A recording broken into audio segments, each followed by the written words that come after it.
Good afternoon and welcome to the Hindu newspaper analysis of the editorial 16/11/2024. So author గారు దేని గురించి మాట్లాడుతున్నారండి? India needs a globally recognise public policy school. అంటే ప్రపంచంలోని జరుగుతున్న విషయాలన్నిటి మీద కూలంకషంగా చదివి మనం ఎలా ముందు అంజులు వెళ్ళాలి, ఎలా మనం దేశాన్ని ముందుకు తీసుకువెళ్ళాలి అని, అంటే సొసైటీలో ఉన్న విజ్ఞులు, జ్ఞానులు, ప్రజ్ఞత ఉన్న వాళ్ళు అందరినీ ప్రొఫెసర్స్గా పెట్టి ఒక స్కూల్ మనం పెట్టుకోవచ్చు. కానీ ప్రతిదానికి మనం London school of economics, London school of business అని, ఈ హార్వర్డ్ స్కూల్స్ కానీ ఇలాగే వెళ్తున్నారు. కానీ ఎవరు ఇండియాలోని పెడదాము అని అనుకోవటం లేదు. So India needs a globally recognise, అంటే ప్రపంచవ్యాప్తంగా దానికి మంచి పేరు ఉండే ఒక పబ్లిక్ పాలసీ స్కూలు స్థాపించాలి. ఎందుకంటే అవసరం, ఇప్పుడు అవసరం. Why is that the world's largest democracy has yet to produce a world class public policy institution? Okay, ఎందుకు అని అడుగుతున్నారు ఆథర్ గారు. ఏమని? ప్రపంచంలోని అతిపెద్ద ప్రజాస్వామ్య వ్యవస్థలోని ఉన్న దేశం ఏదండి? భారతదేశం. ఈ రోజుకు కూడా మనం ఒక ప్రపంచ స్థాయి పబ్లిక్ పాలసీ వ్యవస్థని ఎందుకు స్థాపించలేకపోయాం? ఓకే, యునైటెడ్ స్టేట్స్ కానీ యూరప్ కానీ వాళ్ళు డబ్బా కొట్టుకుంటారు అనమాట. ఏమని? Of such institution such as ఏముందండి యుఎస్లోని John F Kennedy school of government, దీన్నే హార్వర్డ్ కెనడీ స్కూల్ అంటారు, లేదా లండన్ స్కూల్ ఆఫ్ ఎకనామిక్స్. ఇది ఏం చేస్తారండి వీళ్ళు? దే ట్రైన్ ది లీడర్స్, భావితరాల్లోని నాయకులు తయారు చేస్తారు, who shape not only national, వాళ్ళు వాళ్ళ దేశం గురించే మాట్లాడడం కాదు, ఓకే, కానీ వాళ్ళు ఏంటి మాట్లాడతారు? గ్లోబల్ గవర్నెన్స్, ప్రపంచం అంతటా ఎలాగా పరిపాలన దక్షత ఉండాలి అన్న విషయం మీద మాట్లాడుతున్నాయి. ఏవి? ఈ Harvard Kennedy school, London school of economics. మనం ఎందుకు ఇలాంటివి స్థాపించలేము? ఎట్ ఇలా ఉన్నప్పుడు కూడా India with its complex democratic structure, అంటే మన ప్రజాస్వామ్య వ్యవస్థ ఎలా ఉంటుందంటే చాలా చిక్కుగా ఉంటుంది. ఓకే, అండ్ అర్జెంట్ డెవలప్మెంట్, అర్జెంటుగా మనకి ఇప్పుడు యుద్ధ ప్రాతిపత్యాన డెవలప్మెంటల్ ఛాలెంజెస్ ఉన్నాయి. భారతదేశాన్ని చాలా విధి విధానాల్లోని ముందుకు తీసుకెళ్ళాలి, social, political, economical, legal, learning, technical ఇష్యూస్లో. సో దీనికి మనకు కావాలి, ఇవన్నీ మనకి ఎదుర్కొంటున్న గడ్డు కాలం ఇప్పుడు. సో ఇప్పుడు ఏం చేస్తున్నారు మన వాళ్ళు? దే సెండ్ ద ఫైనెస్ట్, మన దేశంలో ఉన్న మంచి తెలివైన వాళ్ళందరినీ ఎక్కడ ట్రైనింగ్ పంపిస్తున్నాం? చూడండి, వర్డ్ అబ్రాడ్ అంటున్నారు ఆథర్ గారు. అది బాధాకరం అనమాట. ఎందుకంటే ఇక్కడ మన పాలసీ స్కూల్స్ లేక కాదు, ఇక్కడ ఏదో పాలసీ స్కూల్స్ లేవు, లేకపోతే విజ్ఞులు ప్రాజ్ఞులైన టీచర్లు లేరు అని కాదు విషయం. ఓకే, చాలా ఉన్నాయి, ఒకటి కాదు, కొల్లలు ఉన్నాయి. కానీ బట్ అంటాం కదా, it has to do with the structure of Indian political. ఇందులో ఏముండాలి? భారతీయ పొలిటికల్, రాజకీయ వ్యవస్థ గురించి. అండ్ ఇంకోటి ఏం మాట్లాడాలి? వ్యవస్థలు స్థాపించినప్పుడు అది ఎందుకు స్థాపించారు, దాని వెనకనున్న ల్యాండ్స్కేప్ కూడా చెప్పేటట్టుగా ఉండాలి. ఎవరికి? అక్కడికి వచ్చిన స్టూడెంట్స్. అంటే స్టూడెంట్స్ అంటే వాళ్ళు మామూలు స్టూడెంట్స్ కాదు, వాళ్ళు ఒక ఐఏఎస్ ఆఫీసర్లు, సీనియర్ కార్డర్లో ఉన్న పబ్లిక్ ఆఫీషియల్స్, ఫైనెస్ట్, ఇంకా వన్ ఆఫ్ ది బెస్ట్ అనమాట. అంటే they are on par with you can say or external affairs minister mister Jaishankar. Okay, Jaishankar garu అంతా equivalent brains of maybe given opportunity they can do a better job than him, given an opportunity. Okay, so అది the executive has the reins. భారతదేశంలో ఎప్పుడు ఎవరి చేతుల్లో ఉంటే, ప్రధానమంత్రి గారు ఎవరైతే ఆయన చేతుల్లోనే పగ్గాలన్నీ ఉంటాయి. So public policy institutions thrive only, ఇవి ఎప్పుడు ముందంజలోకి వెళ్తే only when they influence power and decision making. ఎవరిని వాళ్ళు ఇన్ఫ్లుయెన్స్ చేయాలి, ఎవరి చేతిలో అయితే అధికారం ఉందో, ఎవరైతే ఓకే ఒక డెసిషన్ నిర్దిష్టమైన ఇలా వెళ్ళాలి అని ఒక మార్గం, దిక్సూచి అంటాం కదా, టార్చ్ బేరర్ అయినా అనొచ్చు. So these kind of van guards మనకు కావాలి, వాళ్ళని మనం ఇన్ఫ్లుయెన్స్ చేయగలం. వాళ్ళని ఏం చేయాలి? మనం ఇన్ఫ్లుయెన్స్ చేయాలి ఆథర్ గారి ప్రకారం. హవెవర్ ఇలా ఉన్నప్పుడు కూడాను భారతదేశం in India there are limited access points for public policy commentators. So public policy మీద ఎవరన్నా అతని విశ్లేషణ ఇద్దాము అంటే వాళ్ళకి అందుబాటులోని యాక్సెస్ పాయింట్స్ తక్కువ ఉన్నాయి. యాక్సెసిబిలిటీ అంటే అందుబాటులో, యాక్సెస్ పాయింట్స్ ఏమున్నాయి, లిమిటెడ్ అన్నారు ఆథర్ గారు. Commentators, public policy commentators, academics అంటే దాని గురించి చదవడానికి పుస్తకం లిటరేచర్ ఉండాలి, అండ్ సివిల్ సొసైటీ అంటే సభ్య సమాజంలోని చదువుకున్న వాళ్ళందరూ గ్రూప్గా తయారవుతారు కదా, సివిల్ సొసైటీ గ్రూప్స్. వీళ్ళు ఏం చేస్తారు, గవర్నమెంట్ ఒక పాలసీ తీసుకుంటే సార్ ఇలా తీసుకుంటే 10 ఏళ్ళ వరకు బాగుంటుంది, ఈ విషయంలో ఇలా తీసుకుంటే రాబోయే కాలం ఇలాగ ఉంటుంది అని వాళ్ళు ఇన్ఫ్లుయెన్స్ చేయగలరు గవర్నమెంట్. ఏంటి, పాలసీ అప్పుడే, విధానాన్ని డిజైన్ చేస్తున్నప్పుడే. దిస్ ఇస్ బికాస్ ఎందుకంటే much of the decision making power, ఎక్కువగా ఒక డెసిషన్ మేకింగ్ పవర్ భారతదేశం ఎవరి చేతుల్లో ఉందండి, ఎగ్జిక్యూటివ్. ఓకే, అంటే ప్రధానమంత్రి గారి చేతుల్లోనే, ఆయన టీం చేతుల్లోనే. అండ్ ఆపరేషనలైజ్ ప్రైమరీలీ ఎవరెవరు దాన్ని ఆపరేషన్లో పెడతారంటే దాన్ని అమలుపరచాలి కదా. అమలుపరచడానికి ఎవరు, ప్రథమంగా ఆయన పొలిటికల్ ఎలిట్. ఆయన అనుకుంటారు కదా రాజకీయంగా వీళ్ళు దురంధరులు అని. అంటే ఇంకా అపోజిషన్లో తెలివైన వాళ్ళు ఉండొచ్చు, కానీ వాళ్ళకి అవకాశం ఎవరు, ఎందుకంటే వాళ్ళు అపోజిషన్ వాళ్ళు మన పార్టీ వాళ్ళు కాదు. సో ఇలాగ ఏమవుతుంది, ఒక పార్టీలో ఉన్న తెలివైన వాళ్ళే కూర్చొని ఒక పబ్లిక్ పాలసీగా రన్ చేస్తున్నారు అనుకోండి, మరి అపోజిషన్ వాళ్ళు కూడా తెలివైన వాళ్ళు ఉంటారు కదా, అన్నీ తప్పుపట్టరు కదా వాళ్ళు కూడాను. When you talk about the elite అన్నప్పుడు, ఎలిట్ అంటే తెలివైన వాళ్ళు, చదువుకున్న వాళ్ళు, దేశాన్ని ముందుకు తీసుకెళ్దాం అనుకున్నారు. వాళ్ళ ఎఫిలియేషన్స్ ఉండొచ్చు, అంటే ఒకరికి ఏనో బహుజన్ సమాజ్ పార్టీతో ఉండొచ్చు, ఒకళ్ళకి జేడీతో ఉండొచ్చు, ఒకళ్ళకి మన కాంగ్రెస్తో ఉండొచ్చు, ఒకరికి బీజేపీతో ఉండొచ్చు, ఒకరికి మమతా బెనర్జీ దీంతో ఉండొచ్చు, ఒకరికి ఎంఐఎంతో ఉండొచ్చు, ఒకరికి TDP, any party you take, but they will be that people with intellect, బుద్ధి. So they should be asked to come into this. But unfortunately ఏమంటున్నారు, operationalised primarily through the political elite. వీళ్ళెవరు, government officials. Okay, వీళ్ళందరూ ఎవరు, ఇప్పుడు పనిచేస్తున్న government and bureaucrats. Okay, అంబాసిడర్లు కానీ పెద్ద పెద్ద సీనియర్, ఐ డోంట్ సే పెద్ద senior old school IAS officers, IPS officers. Old school అంటారు ఎందుకంటే వాళ్ళు భారతదేశం స్టార్ట్ అయినప్పటి నుంచి ఉన్నారు కదా, అంటే ఇండిపెండెంట్ భారతదేశం స్టార్ట్ అయినప్పుడు. So there are some who worked under the British also when IAS was not there. So maybe they can also contribute if their functioning capacity is perfect, but for a few geriatric problems that they have. So rather than through a deliberative legislative process, okay, వీళ్ళే run చేస్తారు, అంతేగాని వాళ్ళు deliberate చేయరు. అంటే ఇది విషయం, ఇది మేము ముందు పెడుతున్నాం అని అధికారంలో ఉన్న పార్టీ వాళ్ళ పొలిటికల్ ఎలిట్ టేబుల్ మీద పెట్టారనుకోండి, అన్ని పార్టీలు వాళ్ళ ఐడియాలు ఇస్తారు, అందులో బెస్ట్ తీసుకుని the best practices can be implemented. We cannot say no to that. So deliberative జరగటం లేదు. ద ఓవర్ సైట్, దీన్ని పట్టించుకోవడం, ఎందుకంటే రోల్ ఆఫ్ ద లెజిస్లేచర్. ఎవరు ఓవర్ సైట్, లెజిస్లేచర్. అంటే ఎక్కడైతే లాస్ తయారైతాయి, over the executive too is limited. ఎగ్జిక్యూటివ్ని పట్టించుకోకర్లేదు అని అనుకునే లెజిస్లేచర్ కూడా లేదు.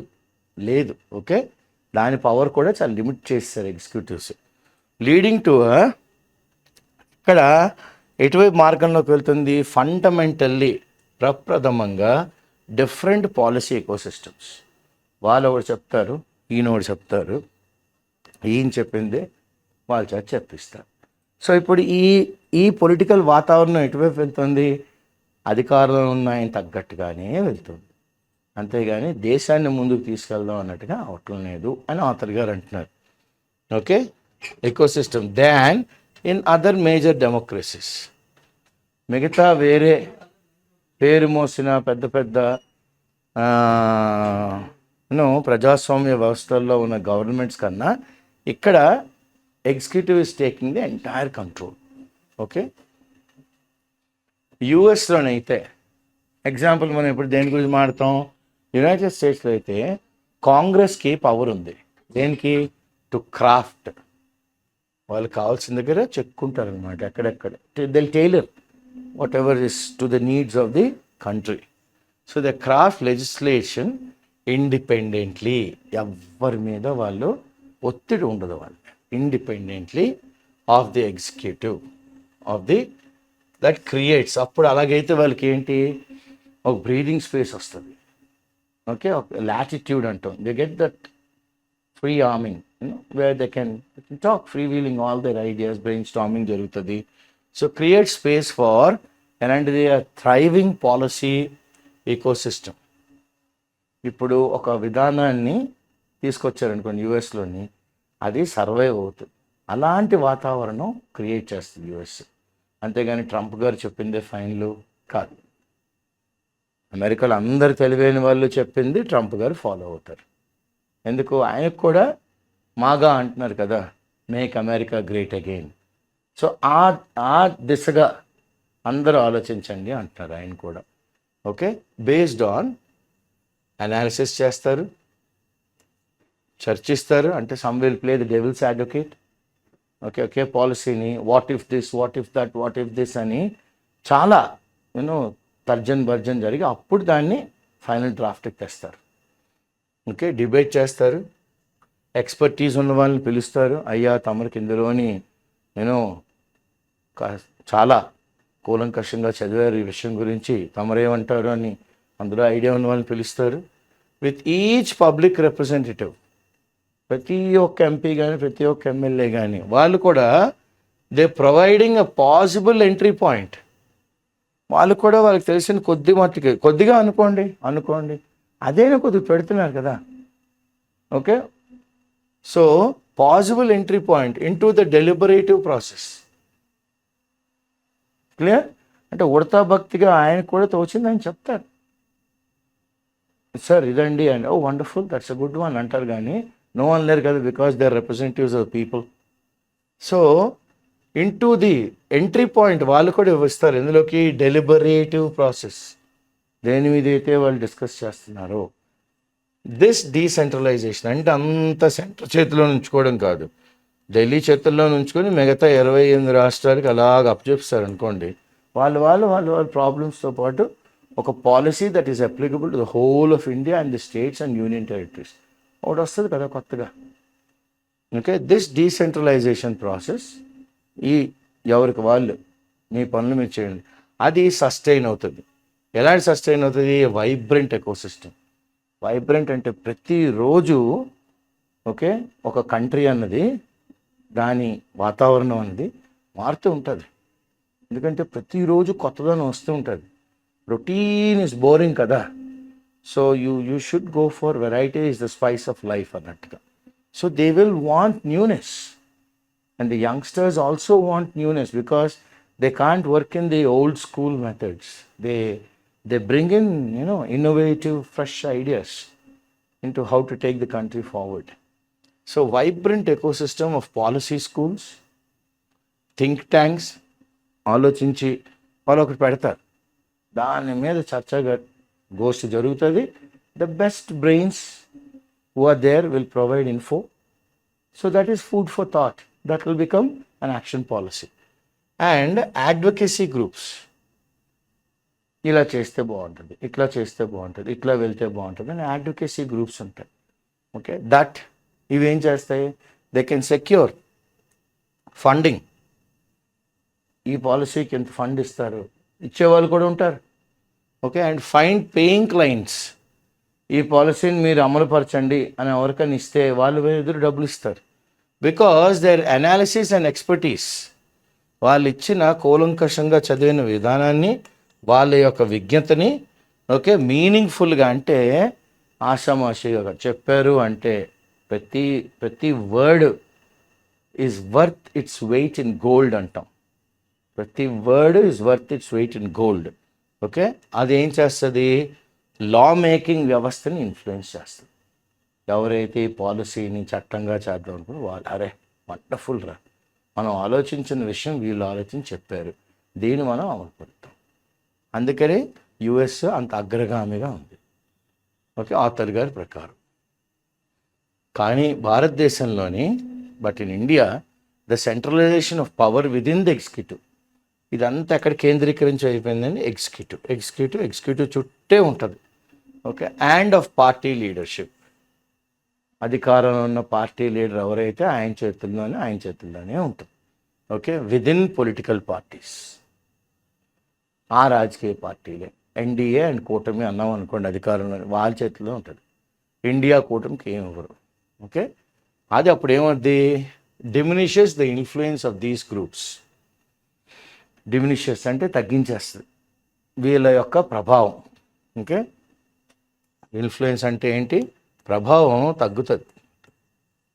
ఓకే, ప్రభావం ఆఫ్ దీస్ గ్రూప్స్ అన్లెస్, ఎప్పుడు వాళ్ళ ప్రభావం వస్తుంది, అన్లెస్ దే హ్యావ్ యాక్సెస్. వాళ్ళకి ఎవరు అందుబాటులో ఉండాలి. టాప్ లీడర్షిప్ అంటే ప్రధానమంత్రి garu, home minister garu, finance minister garu, railway, independent charge, energy, okay, home, defence, వీళ్ళందరూ and are aligned with their political priorities. వీళ్ళు ఎప్పుడు మీరు చూడ ఎంత బాగా, they have access to top leadership and are aligned with their political priorities. రాజకీయంగా ఇలా చేస్తే మనందరికీ మంచిది, ఆ ప్రయారిటీస్తో మనం ఆ లైన్లో పడాలి. We should toe that line. Okay, they say you have to toe the party line if you're in the party, but if you're from the other party you should toe with the political thought of this party.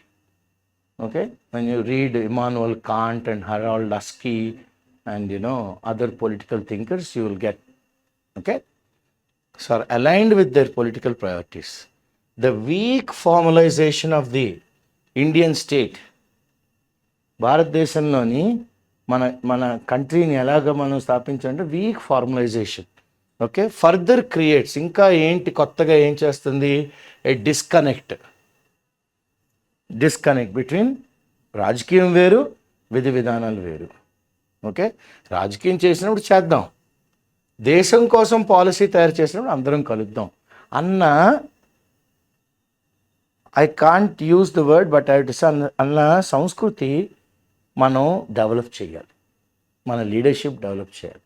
మనం ఎన్నుకుంటున్నప్పుడు మన ఏరియాలోని వస్తున్న లీడర్లు మనం అడుగుతున్నప్పుడు మనం చెప్పాలి, అయ్యా మీరు అధికార పార్టీలో ఉన్న, అపోజిషన్ పార్టీలో ఉన్న, రాష్ట్రాన్ని ముందుకు తీసుకెళ్లే విధి విధానాల్లోనే మీరు మీ చేయూత, మీ సపోర్ట్ ఇవ్వండి. మన పార్టీ లీడర్షిప్ ఎలా చెప్తే అలా వెళ్తామండి అంటే ఇంక మరి మనం ఏం చేయలేం. కానీ చెప్పడం మాత్రం, మనం ఓటు వేస్తున్నాం కాబట్టి మన హక్కు అది. Okay, between politics and policy. Okay, ఎప్పుడు ఏమవుద్ది, రెలిగేటింగ్ పాలసీ డిస్కోర్స్.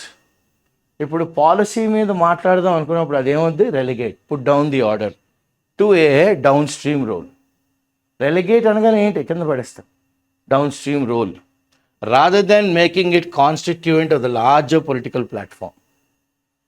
ఎప్పుడైతే అపోజిషన్ వాళ్ళని కూడా కలుపుకుందాం అంటారో చెయ్యరు, దే విల్ రెలిగేట్ ఇట్. దేనికి, ఇదో పాలసీ మీద మాటలు అంతే, చర్చ. Will it become a law, let's see. So it will become a downstream. It's not in the upper echelons. Rather than making it constituent, దీన్ని ఒక part of the larger political platform చేయరు.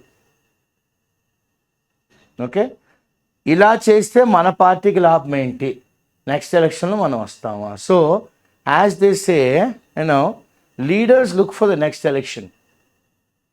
It is only the industrialist who looks for the next generation. So we want people who look for the next generation, not for the next election. We don't want that kind of leadership.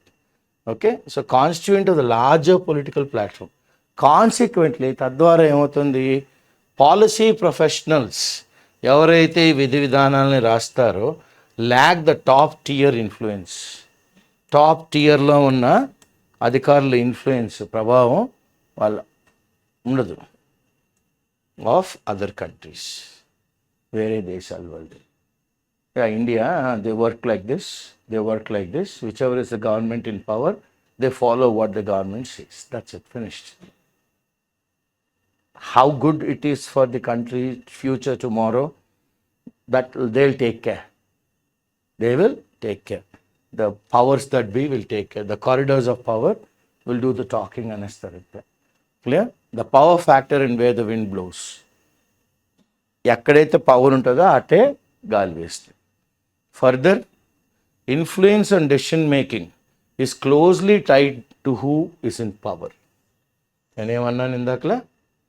Decision making ఆఖరిగా ఎంత ప్రభావం చేసినా చివరికి yes అని అంటారు కదా, అన్నది ఎవరి చేతిలో ఉంటుంది? ఎవరైతే అధికారంలో ఉన్నారో వాళ్ళు. ద ఎగ్జిక్యూటివ్స్ ఎబిలిటీ అంటే ఎవరైతే హయ్యెస్ట్ పోస్ట్లు ఆక్యుపై చేస్తారో ఇలా ఇలా ఇలా ఇలా ఉన్న వాటిలన్నింటినీ రీఅలైన్ చేసేస్తారు.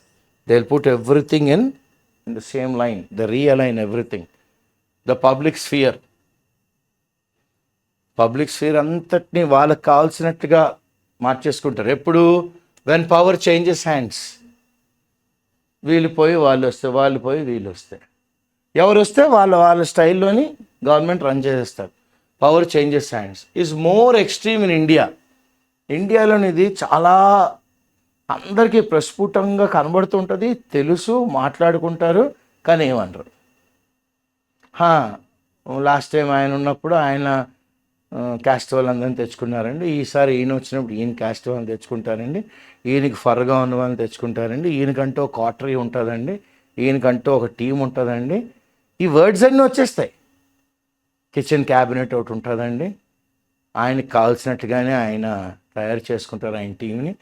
Everybody, even a person who's drinking tea on the road will talk about this. But where is the action plan? What about the country? Why don't you put the country first? Nobody talks on that line.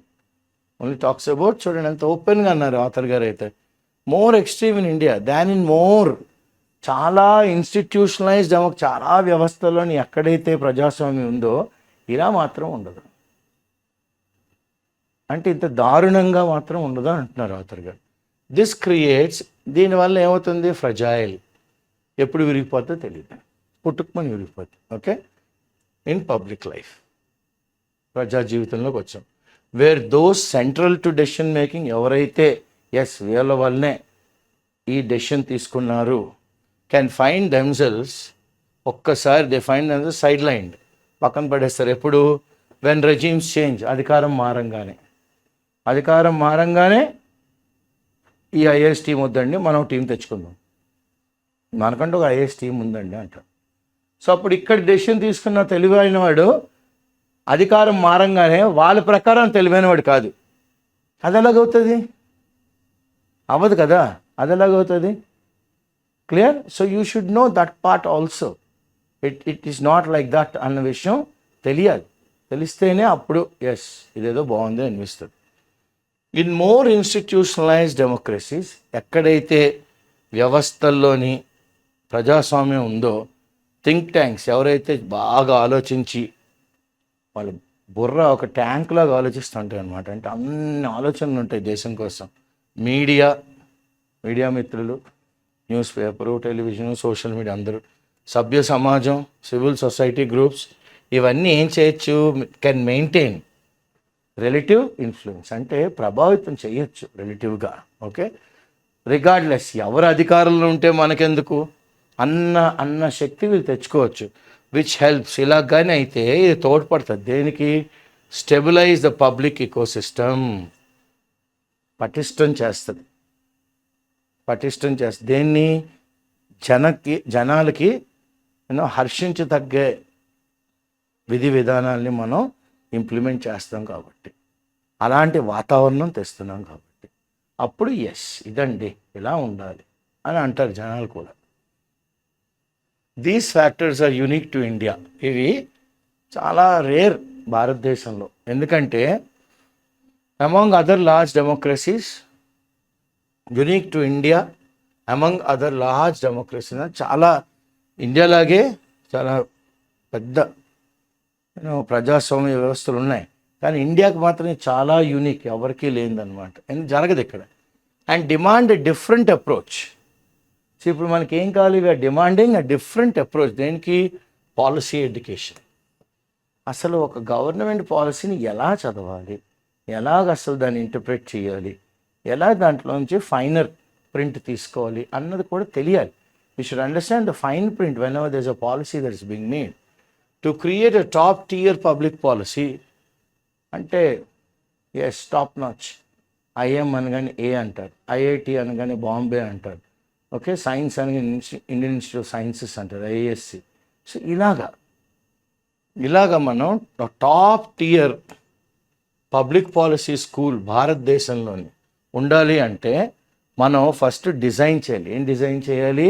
ఒక వ్యవస్థ. అది ఎలా ఉండాలి? అది suited for political reality, రాజకీయ వాస్తవాలకి తగ్గట్టుగా ఉండాలి ఆ school. Where power is informal. అధికారం అనేది అంత ఫార్మల్ ఏం కాదు, వీళ్ళు ఉంటారు, రేపు వాళ్ళు ఉంటారు, okay. Power is informal, personalised, okay. Power is personalised, ఎవరు అధికారులు ఉంటే ఆయనే ప్రకారం, and heavily dependent on executive control. ఎవరైతే అధికారులు ఉన్నారో ఆయన చేతుల్లోనే పగ్గాలు ఉంటాయి. సచ్ అన్ ఇన్స్టిట్యూషన్, అటువంటి వ్యవస్థ మస్ట్ సర్వ్ డ్యూయల్ పర్పసెస్. 2 పర్పస్లు అది మాత్రం జనాలకి చెయ్యాలి. ఏంటి? ఫస్ట్ ఎక్విపింగ్ స్టూడెంట్స్, అంటే అక్కడ జాయిన్ అయిన విద్యార్థులకి traditional policy expertise and understanding of India's unique power. ఎప్పటి నుంచో వస్తున్న మన పాలసీలోని ఉన్న ఎక్స్పర్టీస్, జ్ఞానాన్ని ఇవ్వాలి. అదే కాకుండా అర్థం చేసుకోవాలి దేన్ని? India's unique power. ఎవ్వరికీ లేని పవర్ డైనమిక్స్ ఇండియాలో ఉంటాయన్నమాట, ఓకే. అధికారంలోనే ఉండే డైనమిక్స్. ఇది కలిపితే ఈ పావు ఏమవుద్ది? ఆ చదరంగం రావాలి, ఆ డైనమిక్స్ రావాలి, ఆ మేట్రిక్స్లోకి ఫిట్ అవ్వాలి, ఓకే, ఆ అల్గారిథమ్స్లోకి. అండ్ సెకండ్ 2 ఏమంటారు? Facilitating a more stable policy ecosystem. మనం తోడ్పడాలి. దేనికి? ఎవ్వరు వచ్చిన అధికారానికి కుదిపోకూడదు, స్టేబుల్గా ఉండే పాలసీ ఎకోసిస్టమ్, అటువంటి వాతావరణం ఆ పాలసీకి ఉండాలి. అన్లైక్ వెస్ట్రన్ పాలసీ స్కూల్స్లా కాకుండా that focus on formal institutions. అక్కడ ఏంటి? రెగ్యులర్ ఇన్స్టిట్యూషన్స్ లాగే వెళ్తారు, రెగ్యులర్ కాలేజీలాగే వెళ్తారు. అండ్ అస్యూమ్ వాళ్ళు స్ట్రైట్ ఫార్వర్డ్ పాత్స్, వాళ్ళు డొంకతింకులు ఏమి ఉండవు, స్ట్రైట్ ఫార్వర్డ్ ఒకటే మార్గంలో వెళ్తారు టు ఇన్ఫ్లుయెన్స్, ప్రభావితం చేయడానికి. And Indian institution must teach students to navigate. అక్కడలాగా స్ట్రైట్గా వెళ్ళిపోతాం ఫార్మల్ ఇన్స్టిట్యూషన్ అంటే అవ్వదు. ఇక్కడ విద్యార్థులకు మనం నావిగేట్ ఎలా వెళ్ళాలి ఈ డిఫికల్ట్ వాటర్స్లోంచి, ఏ కాంప్లెక్స్ వెబ్, ఒక చిక్కులోంచి ఎలా వెళ్ళాలి, చాలా కాంప్లెక్స్ చిక్కు అనమాట. మామూలుగా నడుచుకెళ్ళిపోయి వెళ్ళాలంటే ఇరుక్కుపోతాం, చిక్కుకుపోతాం. A complex web of informal networks. Formal network కాదు ఇది, informal network. Back door entries అనుకోండి. రీజనల్ పవర్ స్ట్రక్చర్, ఆ స్టేట్లోని ఎలాగుంది, పవర్ స్ట్రక్చర్ ఎలాగుంది దాన్ని కూడా అర్థం చేసుకోవాలి. సోషల్ డైనమిక్స్, అక్కడ సమాజంలో ఉండే పరిసరాలని అన్నిటిని మనం you should have a deep understanding and reading about it. Insightful knowledge అంటాం, లోతులుగా చదివి అర్థం చేసుకోవాలి. ద కరికులం మస్ట్ గో, అక్కడ వాడు చెప్పే కరికులము must go beyond traditional policy. వచ్చి ట్రెడిషనల్ పాలసీ ఎడ్యుకేషన్ ఇస్తామంటే అవ్వదు. అది ఎలా ఉండాలి? ఇట్ షుడ్ గో బియాండ్, అంతకన్నా ఎక్కువగా. ఏం చేయాలి వాళ్ళు? టు మ్యాప్, వాళ్ళు ఐడెంటిఫై చేసుకోగలరు, మ్యాపింగ్ చేయాలి. ఏమని? హౌ పవర్ యాక్చువల్లీ వర్క్స్, అధికారం నిజంగా ఎలా పనిచేస్తుంది ఈ ఏరియాలో, త్రూ రిలేషన్షిప్, సత్సంబంధాలు,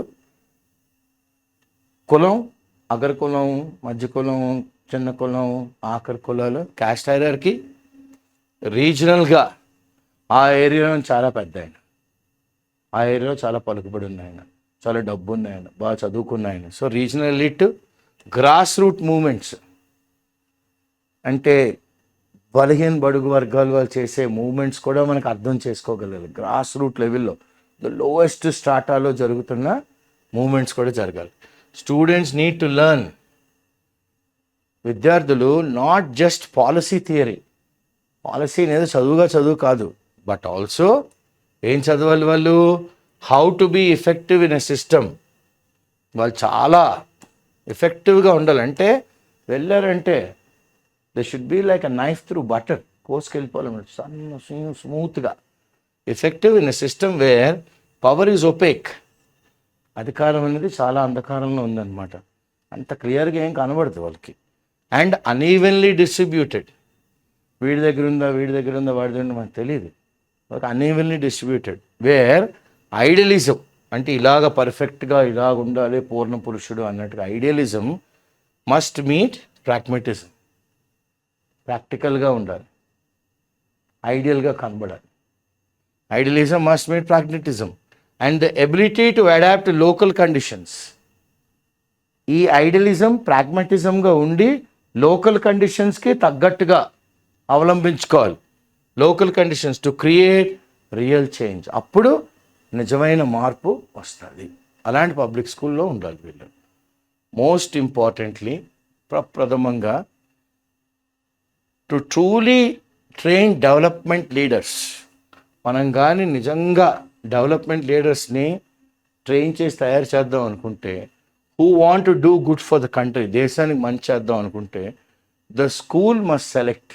అదేం చేయాలి, ఫస్ట్ సెలెక్ట్ చేయాలి ఫార్ ఏంటి అండ్ కల్టివేట్. వాళ్ళలోని మనం ఆ గుడ్ క్వాలిటీస్ కానీ, దేశం కోసం కానీ, భవిష్యత్ కోసం కానీ, జనాల్ని ముందుకు ఎలా తీసుకెళ్ళాలి, ఎకనామిక్ సిస్టమ్ ఎలా తీసుకెళ్ళాలి, అలాంటివన్నీ కల్టివేట్ చేయాలి, వాళ్ళని అవలంబించాలి అలాంటి క్వాలిటీస్ అన్నీ.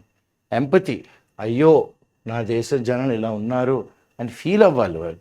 Okay, empathy for the people of the country. Too often చాలాసార్లు ఏమవుద్దంటే empathy for the lived reality. Empathy ఏమవుద్ది for the lived reality of people's lifes. ఎవరైతే బతికి ఉన్నారో వాళ్ళ కోసమే. Lived reality of people's lifes is overlooked. బతుకున్న వాళ్ళ వాస్తవాలు, వాళ్ళు ఎలా బతుకుతున్నారు అనేది పెద్ద పట్టించుకోం. అప్పుడు ఏమవుద్ది, it leads to top down. పైనుంచి కిందకు ఒక డిగ్రీ వస్తుంది. ఓకే, మన మీద ఇంపోజ్ చేస్తారు ఒక డిక్కట్, ఒక డిక్టాట్స్. ఇవి ఏం చేస్తాయి, దీస్ క్యాన్ రిక్ హ్యావాక్. అంటే ఏం చేస్తాయి ఇవి, these can inflict, these can avenge, these can create ఏంటి హ్యావాక్ అంటే డిస్ట్రక్షన్. ఎవరి జీవితాల్లోని, జనాల జీవితాల్లో. ఓకే, ఎప్పుడైతే టాప్ నుంచి డౌన్కి వచ్చిందో, ఒక మనిషి అందరి కోసం ఆలోచిస్తున్నాడో, ఈ డిక్టాట్స్ ఓకే అది పాడు చేసేస్తుంది అండ్ కకావికలం చేసేస్తుంది జనాల జీవితాలని. The need for space. ఇప్పుడు ఏం కావాలి మనకి, నేను అన్నాను కదా ఫస్ట్లోని, వాళ్ళు ఫ్రీ హ్యాండ్ ఇవ్వండి, లాటిట్యూడ్ ఇవ్వండి. Don't put them under party pressures. ఫైనల్గా the current situation where political legitimacy and influence, రాజకీయంగా వాళ్ళకి సర్వ హక్కులు ఉన్నాయి, లీగల్గా influence are tied too closely. ఇవేంటి, ద టైడ్ టూ క్లోజ్లీ. ఎవరికి, టు ద ఎగ్జిక్యూటివ్. ఎవరైతే అధికారంలో ఉన్నారో పార్టీ లీడర్ ఎవరైతే, అది ఎంతవరకు వెళ్ళిపోతుంది, సికోఫాన్సీ, బూట్లకి, లాకీ బిహేవియర్ అంటే అయ్యా తమ్ముడు అయ్యా అనుకుంటూ చెప్పులు నాకే విధంగా అయిపోతుంది అనమాట. ఎవరు, ఎగ్జిక్యూటివ్ ఎవరైతే ఆయనకి ఆపర్చునిజం, అవకాశం కోసం అందరూ చూస్తున్నారు. అండ్ ఇలాగానే అయితే ఏమవుద్ది, నిలకడగా ఉండదు, కదులుతూ ఉంటుంది, ఇన్స్టెబిలిటీ. ఇప్పుడు ఈ స్కూల్ దేని మీద ఫోకస్ చేయాలి, నేషన్ బిల్డింగ్, దేశాన్ని బాగా తయారు చేయాలి, బాగా ముందంజలో తీసుకెళ్ళాలి. దేశం, నేషనలిజం అండ్ ఫీలింగ్ ఉండాలి. ఇది must facilitate a broad institutional space. వ్యవస్థలోని దేశం అన్న దాని మీద ఫోకస్ చేస్తూ బ్రాడ్ ఇన్స్టిట్యూషనల్ స్పేస్ ఇవ్వాలి వాళ్ళకి ఆలోచన చేసుకోవడానికి. ఓకే, ఇందులో ఎలాగుండాలి, లెజిటిమసీ, చట్టబద్ధంగా అండ్ ప్రభావితం వుడ్ బి బేస్డ్ ఆన్, దేని మీద ప్రభావం ఇవ్వాలి, on the depth and the quality of public intervention. Okay, ఎంత లోతులుగా ప్రజలు సంక్షేమం కోసం ఆలోచిస్తున్నారు అండ్ క్వాలిటీ ఎంత మంచిగా ఆలోచిస్తున్నారు. ఇంకా ప్రజా సంక్షేమం ఇన్స్టెడ్ ఆఫ్ ప్రాక్సిమిటీ. వీడు అధికారానికి దగ్గరగా ఉన్నాడు, వీడు పని చేసిస్తాడు, అలా ఉండకూడదు. Proximity to power, this is wrong. Okay, author గారి ప్రకారం అట్ ఇట్స్ డీప్ ఎండ్ ప్రజా సంక్షేమమే నా ప్రథమ ధ్యేయం అనుకుని లోతులుగా ఆలోచిస్తే this would require a series of structural reforms. చాలా వ్యవస్థల్నే టోటల్గా మార్చాలి, మళ్ళీ ఆ బూజులన్నీ దులిపి అసలు కొత్త స్ట్రక్చర్ని తేవాలి. మనం స్ట్రక్చరల్ రిఫార్మ్స్ రావాలి. అసలు ఇప్పుడున్న చాలా వ్యవస్థలు సరిగ్గా పనిచేయటం లేదు. Okay, structural reforms in our political and governance. రాజకీయంలోని విధి విధానాల్లోని మార్పు రావాలి, స్ట్రక్చర్లో మార్పు రావాలి. కానీ but a foundation could be built. ఒక పునాది అయితే వేయగలం ఎప్పుడు? Through divorce partnerships. ఒకరితోనే మనం ఎప్పుడు పార్ట్నర్షిప్ ఉండకూడదు, అందరినీ కలుపుకెళ్దాం. డైవర్స్ పార్ట్నర్షిప్, అందరినీ కలుపుకుని వెళ్దాం.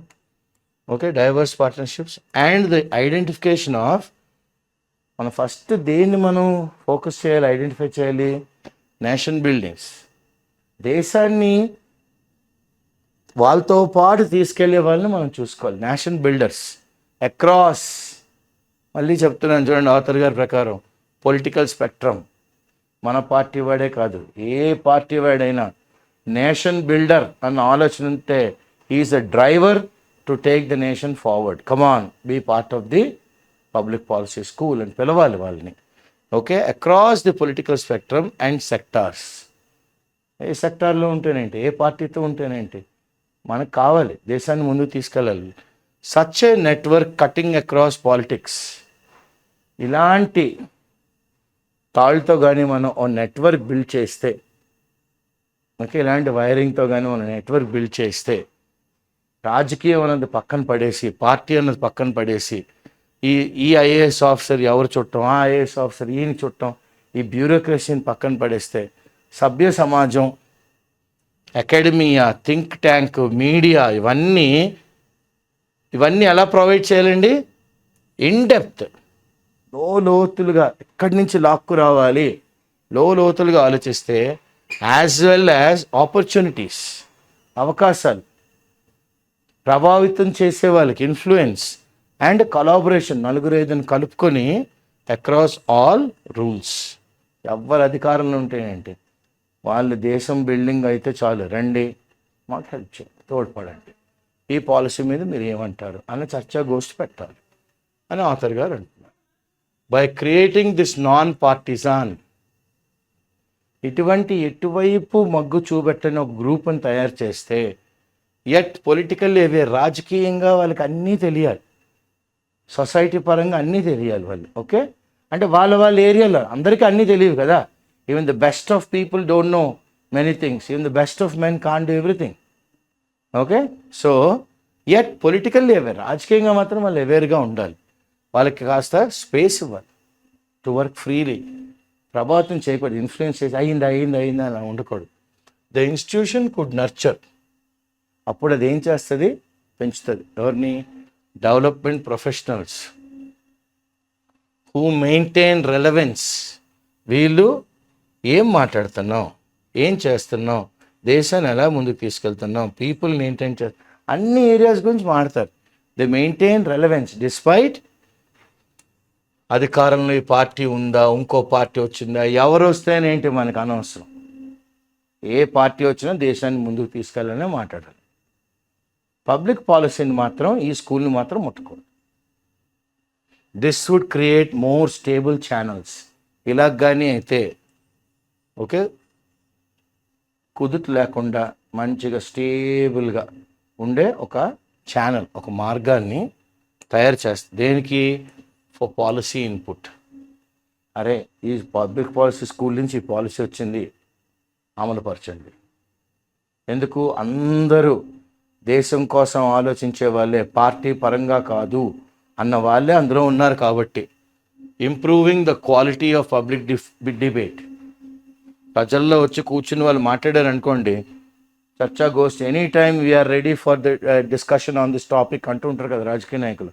ఇలాంటి వాళ్ళు కానీ అందరు జ్ఞానులు వచ్చి కూర్చున్నారు అనుకోండి, అప్పుడు yes this is good for the country అంటారు ఎవరన్నా. Quality of the public debate ఉండాలి. అండ్ గవర్నెన్స్, విధి విధానాల్లోని భారతదేశంలోని కొత్త ఒరవడిని తేవాలి. ఓకే, కొత్త ఒరవడిని తేవాలి. It is this dual role that would allow the school, ఇటువైపు ఇది చూసుకోవాలి, అటువైపు అది చూసుకోవాలి. ఈ డ్యువల్ రోల్ని అక్కడి నుంచి గ్రాడ్యుయేట్ అయిన వాళ్ళు ప్రభావితం చేయగలరు. ఎవరిని? అధికారాన్ని, అధికారంలో ఉన్న వాళ్ళని, అధికారాన్ని. Instead of operating at lower levels, ఏదో ఉంది కదా, ఏదో పని చేస్తుంది, లోవర్ లెవెల్స్ కాదు, higher levels. This should work for the country. Such an institution, అటువంటి వ్యవస్థ ఒక ఎగ్జాంపుల్, ఒక యార్డ్ స్టిక్ ఫర్ మెజర్మెంట్ అన్నమాట for other developing nations. A countries అయితే ముందంజలు ఉన్నాయో వాటి అన్నిటికీ మనమే ఒక yard stick to count against అవుద్ది. అండ్ గెయిన్ గ్లోబల్ ప్రామినెన్స్, ప్రపంచం అంతటా మనకి ప్రాముఖ్యత వస్తుంది అప్పుడు. By demonstrating that effective policy education, ఏం చూపెడుతున్నాం జనాలందరికీ, ప్రపంచానికి ఎఫెక్టివ్గా, అంటే మనం తీసుకున్న పబ్లిక్ పాలసీ దాన్ని సక్రమంగా అమలు పరిస్తే అందులోంచి must arise from local realities, అంటే గ్రాస్ రూట్ లెవెల్ నుంచి రియాలిటీస్ అన్నిటిని తీసుకుని ఒక పాలసీని తయారు చేస్తే అప్పుడు దేశం ముందుకెళ్తారు. Rather than mirror, western model లాగా ఉందండి, ఇండియాలో అది అవలంబించేద్దాం. అక్కడ పరిస్థితులు వేరు, అక్కడ ల్యాండ్స్కేప్ వేరు, అక్కడ ఉన్న బ్యాక్డ్రాప్ వేరు. అక్కడ అది హిట్ అయింది, అక్కడ అయింది కదా అని ఇక్కడ అమ్మేస్తే it will not be the same thing. Okay, so ఈ మార్పులతోని కొత్త స్కూల్ని తేవాలి అని ఆథర్ గారు ఇవాళ అన్నారు. So what is the vocabulary that you are talking? Elite అంటే the top notch of the society. Okay, oversight is overlook, fragile, breaks easily,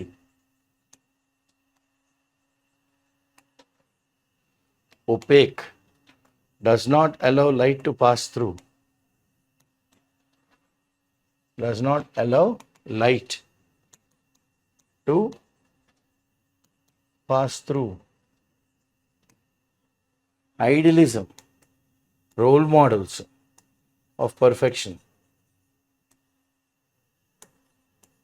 అంటే రామచంద్రుడు పూర్ణ పురుషుడు, ఐడియల్ మ్యాన్ అంటాం కదా. ఐడియలిజం ఈ రోజుల్లో వర్క్ అవుతుంది, కానీ ప్రాగ్మాటిక్గా కూడా ఉండాలి, ప్రాక్టికల్. ఓకే, ఇప్పుడు నెక్స్ట్ చూడండి ఎంత మంచి వర్డ్ వాడారు ఆథర్ గారు. ఏమన్నారు ఆయన? Is talking about the diktats. Okay, what is he talking? Is talking about the diktat అనగానే ఆ హార్ష్ డిక్రీ, హార్ష్ డిక్రీ అన్నమాట. ఒక హార్ష్ రూల్ అనుకోండి, అంటే ఒక ఆర్డర్. హార్ష్ అంటే అంత ఫ్రెండ్లీగా ఉండదు. ఇట్ విల్ రీక్ హ్యావక్ అంటున్నాడు కదా. It will, what does it do? It will wreak, it will inflict or cause.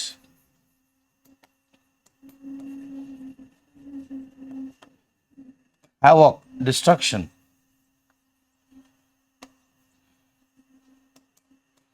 సికోఫాన్సీ, boot lickers. చెప్పులు నాకే వాళ్ళు ఎక్కువైపోయారు. So proximity, nearness. Okay, nearness. So this is the article today about the public policy schools and how it should be set up in India, because we now require a world-class public policy school than going to Harvard, the Harvard Kennedy School or to London School of Economics and learn there and come and implement in India.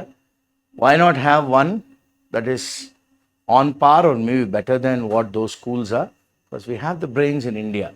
That is what the author of this article has very detailedly spoken about and is written about, and this is the explanation. So I should thank Mamta and Subhash for the slides and Madam Savita.